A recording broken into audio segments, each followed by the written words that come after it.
Going to actually make us all more competitive. The president is very, very serious on making sure that the United States economy is going to be strong. We are going to be cutting taxes massively for both the middle class and for companies. We're trying to get it down to anywhere from 15 to 20%, and it's now 35%. We think we can cut regulations by 75%, maybe more, but by 75%. We're going to have plenty of trade, but TPP wasn't the right way. So we're going back to those countries, one-on-one. That address on Friday was a great middle-class address. I mean, it hit home for the people that have been hurt. That was a great moment for working men and women.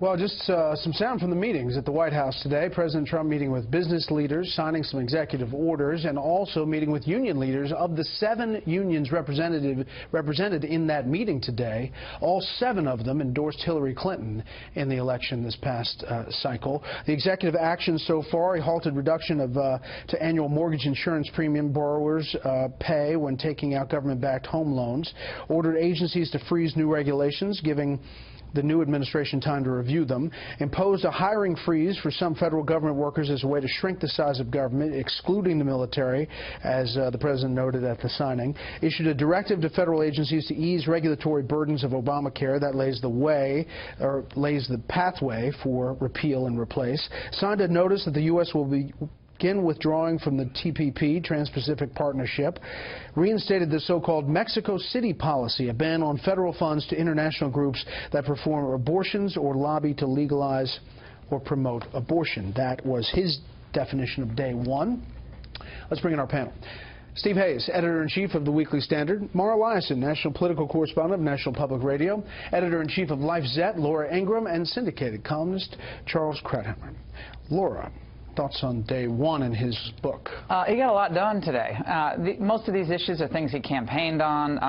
That moment with the union leaders, all of whom supported Hillary Clinton, was really well produced. There was some concern over some of the rocky stuff that happened over the weekend, but it was like they planned this thing out from the executive order signing to that moment with the union leaders. I think that those kinds of images and those comments, maybe 10 seconds or 15 seconds, from that union chief, those are wonderful moments for him. He's going to have to follow through with a lot more. But for day one, conservatives thinking this was all just talk and there wasn't going to be any action, I think so far today was a home run for him. For all the angst about and analysis, Mara, about the inaugural speech, to hear that union leader, who again endorsed Hillary Clinton, talk about it from a middle-class point of view, that was kind of interesting. And you know what was interesting about it? I was at the White House today. President Trump called the press pool back in to hear that guy say that. They'd already left. And then he called them back in to make sure they heard somebody, not just from him, because his comments to the pool were more about, we're going to have jobs, we're going to build factories, everything's going to be great, no more trade deals. But then the press was called back in so they could hear that guy. Today was a very on-message day after a rocky weekend. Everything reinforced Trump's nationalist populist message from getting out of TPP. He had something for social conservatives with Mexico City. He had something for fiscal conservatives with hiring freeze. And then he had this unusual for a Republican meeting with the labor groups, and some of them were local union leaders, not just national unions. And when he met with those CEOs, and you played a clip earlier, he did tell them he'd slash taxes and regulations, but he also told them that if you move your factories to Mexico and you want to import goods back, we're going to slap a 35 big import tariff on you. So carrots and sticks. He also was asked in that union meeting about NAFTA, the North American Free Trade Agreement, whether it will be renegotiated. He said at the appropriate time, saying that was going to happen. Steve, he also called the press pool back in late today in a meeting, a bipartisan meeting with congressional leaders. We just have a little clip of that.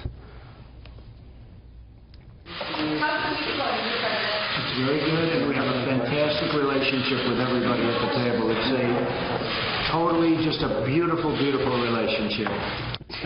A beautiful, beautiful relationship. I mean, he's got Chuck Schumer there and Nancy Pelosi there. Of course, it's a beautiful, beautiful. But he is making a bipartisan outreach on day number one. Yeah, look, it's good. I think this was a very good day. I mean, you spend 18 months campaigning for the White House to do stuff on day one. This is day one, and he's gotten a lot accomplished through executive action, the kinds of things that Laura was talking about, the kinds of things that you listed. You know, some of it, I think, will be music to the ears of free market conservatives. You look at the federal hiring freeze. That's great. People are gonna love that.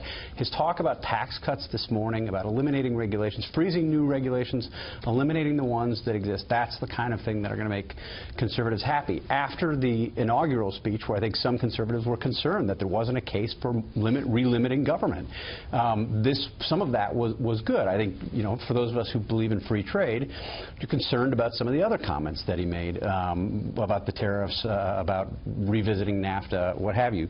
A lot of those details still need to be worked out, but this was a very good day, I thought, for the Trump administration. I don't think that the relationship with Chuck Schumer is very good right now. This was a very rocky weekend for the relationship between Republicans and Chuck Schumer. Well, to that point, they're on confirmations. They were supposed to have a move on the CIA director, Pompeo, the nominee, and he had pledged to vote. And then there was this dust-up on the floor that you reported on between Senator Tom Cotton and Chuck Schumer, also Senator Burr and Senator Cornyn. And there you see they get in each other's face. They kind of point at each other. Apparently there were some different words used, words that have been used on that floor before, but in exchange that you said was pretty heated. Alternative words. Yeah. Yeah, no, I think there may well have been some F-bombs dropped.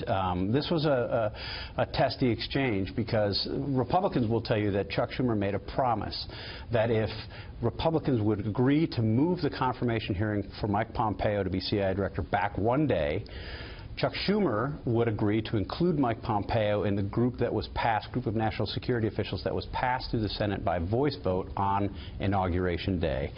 That didn't happen. Republicans have said that Chuck Schumer went back on his pledge. When he was asked for an explanation, according to several sources that I talked to, Schumer said to the Republicans, well, I was speaking in my personal capacity. I wasn't speaking as the leader of the caucus? Of the Democrats. And Richard Burr, Senate Intelligence Committee chairman, who's not known for being particularly aggressive or fiery, said today to one of our reporters on Capitol Hill, he lied. Charles, it does, though, seem that Pompeo will get through. Tillerson, after Rubio and Lindsey Graham and John McCain, as Secretary of State, will also get through. He just passed a committee this evening. Once McCain and Lindsey Graham approved of the nomination of Tillerson, it was a done deal, and I don't think Rubio wanted to be kind of a lone holdout. You know, they both, everyone, the hardliners said they're not totally convinced, but they are not going to veto a presidential appointment, especially one of this stature. But on the Schumer issue, I mean, it's a beautiful, beautiful relationship. I have a question. What was he doing at the inaugural stage, and what was his speech about? It's the one thing I haven't seen covered.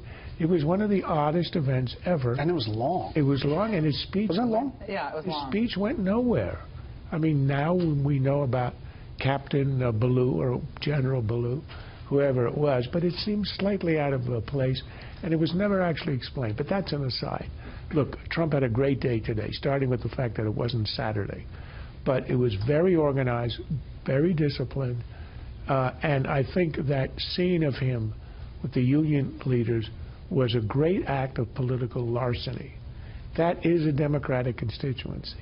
That's the constituency he stole to get elected to the presidency. And as long as he nurtures it, he's got a leg up on the Democrats. Look for more of that. Until 2020. More outreach like that. But we shouldn't overlook that Mexico City policy.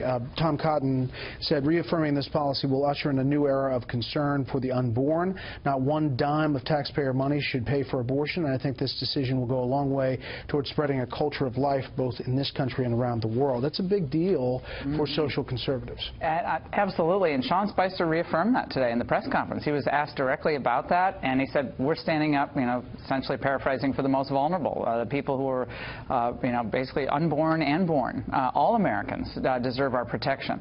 And I think there are, again, think back to the primary. All these social conservatives were really concerned about Trump. What kind of judges he's going to nominate. He's not really pro-life. He's going to do this, he's going to do that. He's just a liberal in disguise.